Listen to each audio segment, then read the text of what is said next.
Sian Lim at Kim Chu kumpirmado ikinasal na.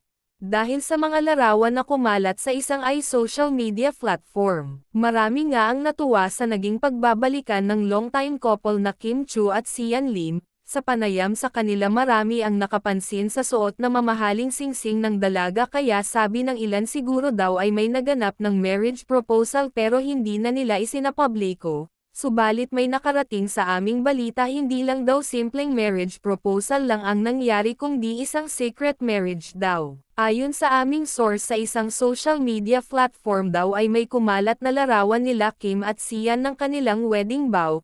Kaya naniniwala ang mga netizens na nagwakasal na nga ang dalawa at di na nila ito isinapubliko pa. Pabor naman ang ilan sa nangyari dahil anila para wala na daw maging hadlang pa. Sabi naman ng kanilang mga tagahanga basta masaya daw sila nangyari sa tambalang Kimsi.